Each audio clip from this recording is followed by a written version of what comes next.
Hello, everybody. It's your man TZ, and I'm back with a topic that's very important, and it's imperative that a person acquires this understanding in their journey. And so, this is the topic right here. The topic is everybody ain't for you, and everything is not for you. TZ, what do you mean by that? What I mean by that is a person is in a constant evolution. If you look back over the course of your life, go back 15 years,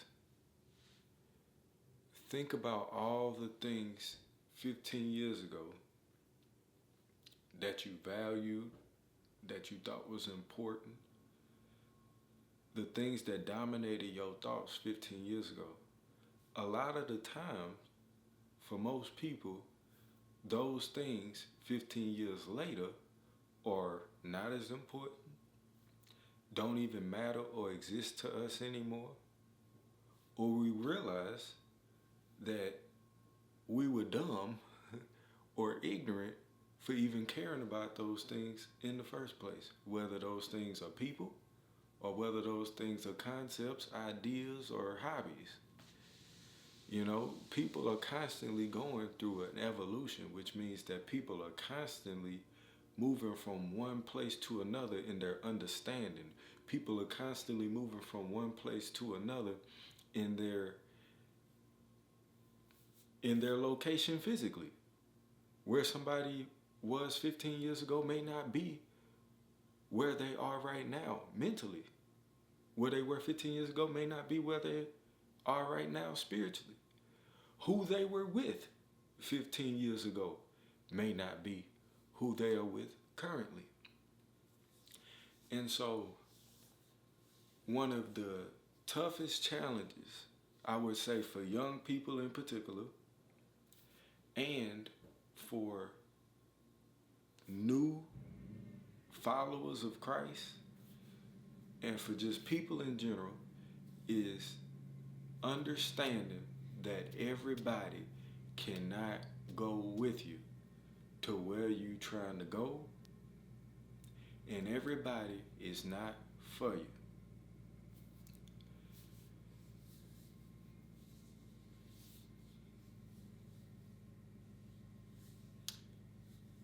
So, I'll use myself for an example. In my current workplace, I've been working here 2.5 years. Decent people, okay? Decent people. A couple people I'm very close to, I consider a great friend.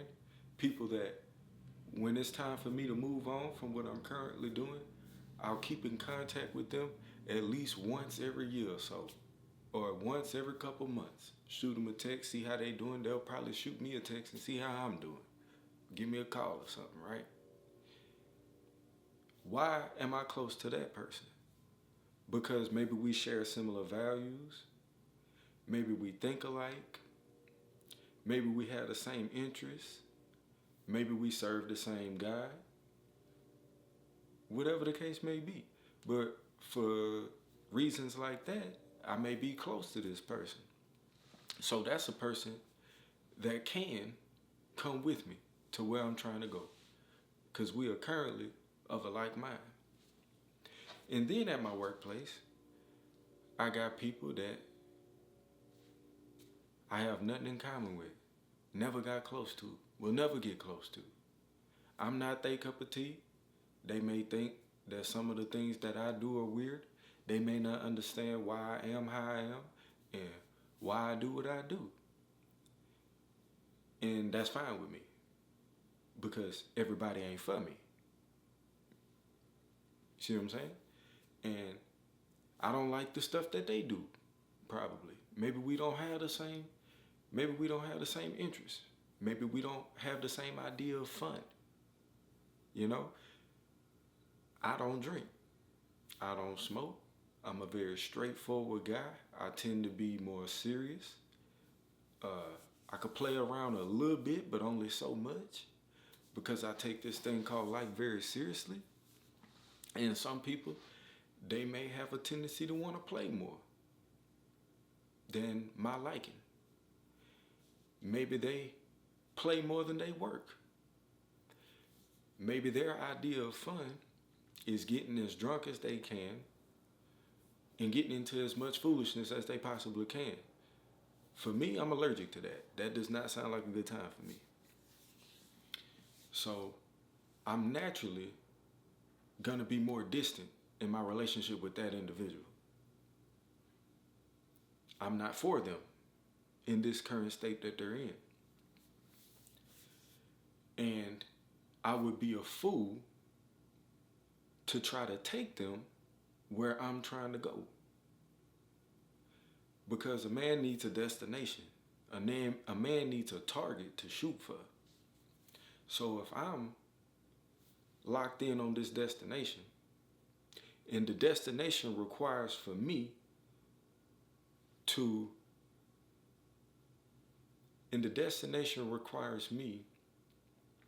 have a certain level of seriousness because the destination might be that important that I get there. So my destination is going to require some sweat, some thoughts, some planning, a lot of pain, a lot of toiling. It's going to require some energy and some effort out of me. My destination may require all of me. And so my room for play may not be what this man's room for play is for his destination. We going in two separate ways, so he can't come with me. I would be a fool to try to take that man along. He would do nothing but destroy my destination. I'd probably be destroyed myself on the way there. You know? So everybody is not for you, and everything is not for you. I was not created to do everything under this sun. God gave me a specific set of skills, and I can acquire skills here and there along the way, but there's natural propensities in me to do certain things. There's natural propensities in me to like certain things. And it's my job to discover what those things are. It's my job to cultivate the things that come naturally to me. Okay?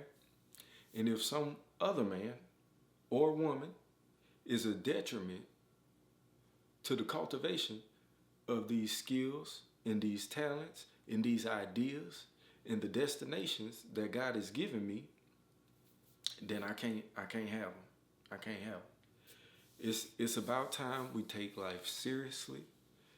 It's about time we stop playing around and acting like we got all day. It's about time we stop playing around and acting like I got 3 more lifetimes, like I'm a cat, like I got 8 more lives or something. No, man. You get one life. And it don't matter if people call your names.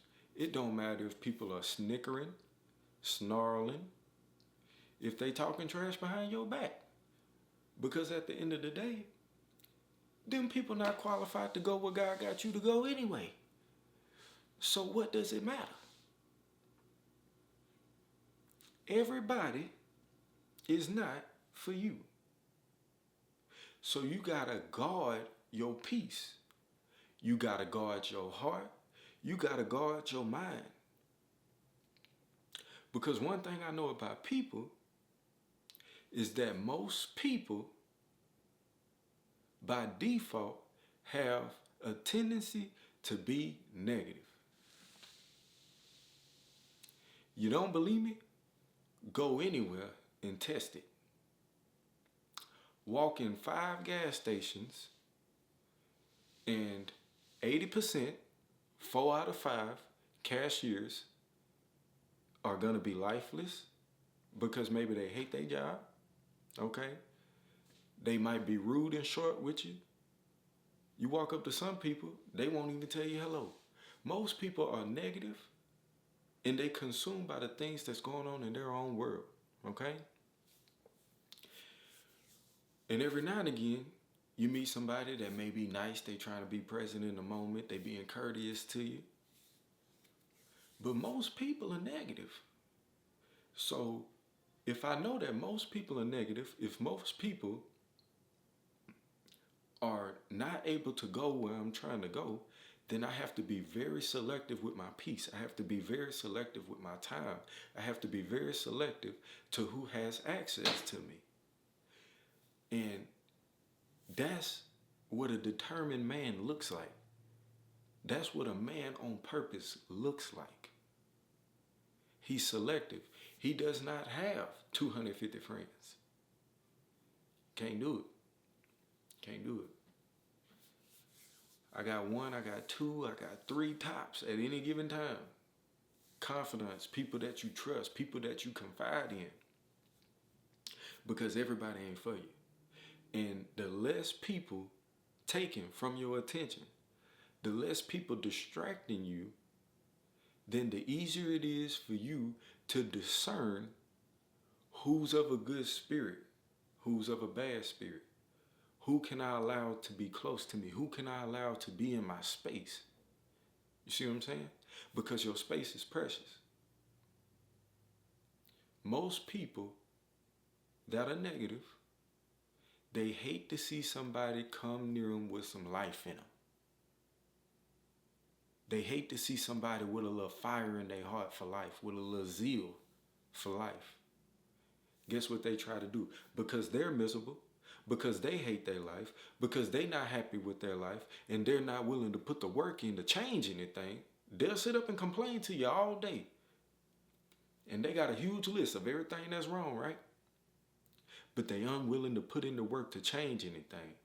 So guess what they try to do when they see a young man that's positive, that has an optimistic outlook, a young man that served the Lord, them demons in them people, them things that's in them that won't allow them to not be negative, right?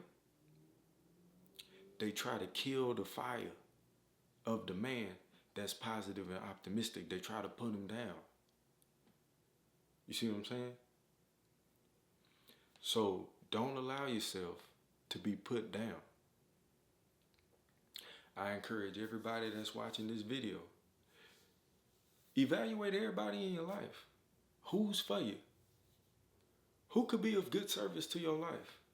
We should always have a service mindset. We should always be willing to serve others, whether it's through words of encouragement, whether it's through any avenue, financial service to people, time, serving somebody with your time, whatever the case may be. We should always have a mind to serve folks, okay? With that being said, we have to evaluate who we allow to serve us. We need to be selective about it. And then also our actions, the things that we do. Everything, just like everybody, is not for you. Everything is not for you. So we need to evaluate the hobbies that we have. We need to evaluate how we spend our time. Because not everything is beneficial for your growth. Not everything is necessarily bad, but it could be not beneficial to your advancement into the greatest version of yourself. Okay? So that's my message. I love everybody that watches this video. I pray that the Lord speaks to you. I pray that this video helps you out and gives you some perspective. I hope this video is something that you could think about, let it resonate on your mind. Start evaluating the people in your life. Cut off them people that's life suckers, that's just trying to suck the life out you. Don't gossip with folks. Don't listen to that mess, man. Be a light. We called to be a light in this world, man. So a light is different. It ain't hard to find darkness, dog. It is not hard to find any darkness. Okay? Open your window up. Darkness everywhere. Okay? So you need to be the light. Something you supposed to stand out. Something about you supposed to be different. People supposed to wonder. If you ain't weird, you ain't doing it right. I'm telling you. If you ain't weird, you ain't doing life right. You ain't living up to the fullest potential. Okay?